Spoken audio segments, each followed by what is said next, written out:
Maju Arruda Leite, repórter da Rádio Bandeirantes, nossa enviada para a cobertura da posse, a capital federal ao vivo conosco aqui, trazendo a palavra de vários ministros, né, Maju? Boa tarde, seja bem-vinda aos Bastidores do Poder. É isso, Thaís, uma boa tarde a você, boa tarde a todos que nos acompanham por aqui. Olha, uma segunda-feira movimentada aqui na capital federal. Como você disse, pelo menos 10 ministros já participaram da cerimônia de posse nesta segunda-feira, e eu acompanhei há pouco a posse do ministro da Defesa, José Múcio Monteiro, que marca o retorno de um civil no comando do Ministério da Defesa depois de 5 anos. Desde o governo de Michel Temer, a gestão era feita por militar. E a cerimônia aconteceu aqui na sede da pasta, da onde a gente fala ao vivo, e contou com a presença de diversas autoridades do Exército, da Marinha e da Aeronáutica. Em seu discurso, ele disse que assume o cargo com espírito conciliador e ressaltou que as Forças Armadas são instituições de Estado. Depois da cerimônia, ele conversou um pouquinho com os jornalistas aqui presentes e foi questionado se a partir de agora existe algum trabalho para a volta da estabilidade. Eu acho que nós já estamos nela, sabia? Evidentemente nós somos passionais, emotivos, né? Essa eleição foi uma eleição assim extremamente acirrada e acho que faltou no final algumas conversas, alguma palavra. Mas acho que o clima já é favorável, das duas partes há um desarmamento em nome da nossa fraternidade. O brasileiro é fraterno, a gente não suporta por muito tempo conflito, e eu acho que em função disso, para o bem do Brasil, de todas as partes, os vencedores e os que não foram vencedores, porque eu sou da tese que ninguém perde, uns ganham, outros não, nós vamos trilhar o caminho que estamos acostumados a trilhar.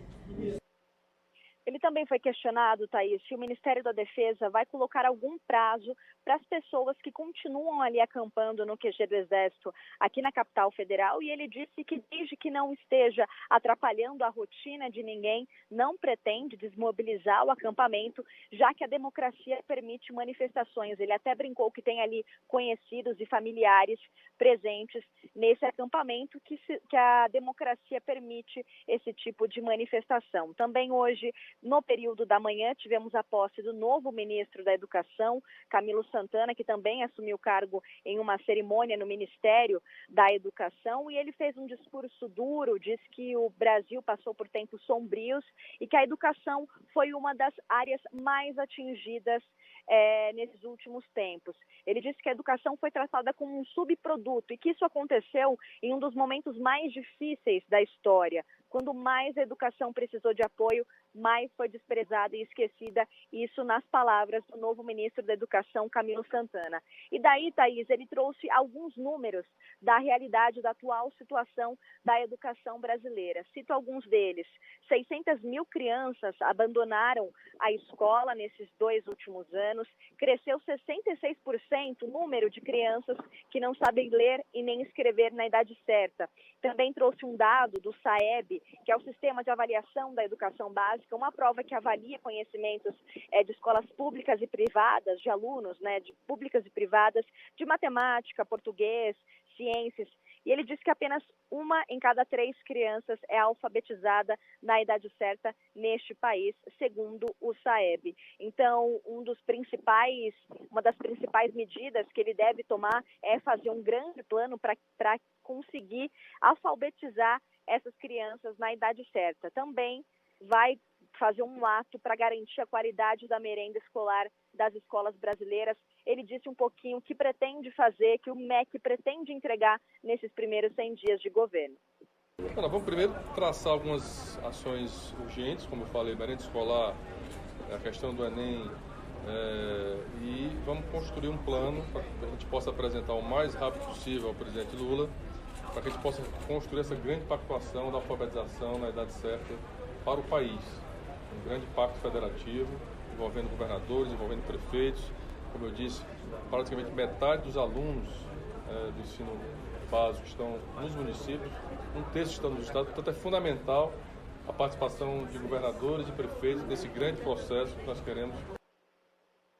Também acompanhei mais cedo uma cerimônia no Palácio do Planalto, de posse do ministro da Casa Civil. Ele foi governador da Bahia entre 2014 e 2022.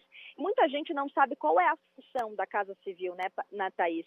É o ministério que é praticamente um centro administrativo do governo federal e é responsável por articular ali a execução de políticas públicas pelos demais ministérios. Rui Costa disse que uma das prioridades é a retomada do Brasil e ele afirmou que nem mesmo a equipe de transição do governo conseguiu descobrir exatamente quantas obras paralisadas há no país e ele citou um exemplo na Bahia, que é o estado dele. Vamos ouvir. Nós temos, na Bahia tem, por exemplo, em Santa Amaro tem projetos prontos. Alguns faltam acesso, fizeram o condomínio de prédios do Minha Casa Minha Vida e não fizeram acesso. Falta uma ponte para poder entrar no condomínio. E até hoje não fizeram. Então, todos os apartamentos há quase 5 anos, ou mais de 5 anos, prontos e ninguém morando, porque não tem como acessar os prédios. Outros estão a 90% pronto. Então, alguns por falta de 10% de investimento para concluir, outros por falta de uma ponte, de um acesso, de uma rua, enfim. Isso nós buscaremos resolver o problema das obras paradas, hierarquizando as que têm maior percentual de execução para as menores. Vamos tratar logo as que têm alto ou estão concluídas e falta alguma coisa para elas poderem ser entregues ou aquelas que estão com um elevado índice de execução. Então essas serão as prioridades para o presidente, inclusive.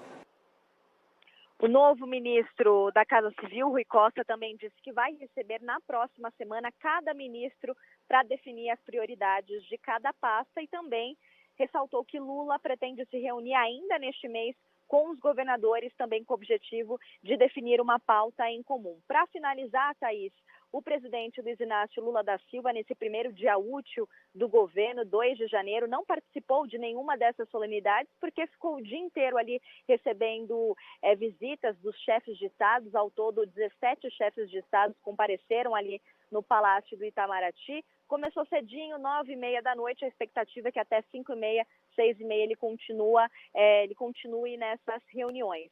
Foi confirmado que amanhã, então, o presidente Lula vai até Santos, onde vai comparecer no velório do Pelé. Havia ainda uma discussão sobre que horas que ele iria, hoje à noite ou amanhã cedo, mas já está confirmado, então, presidente Lula amanhã em Santos para comparecer ao velório do Rei Pelé. Thaís. Maju Arruda Leite, direto de Brasília, trazendo aqui a palavra de vários ministros. Obrigada, Maju, bom trabalho, hein? Bom programa.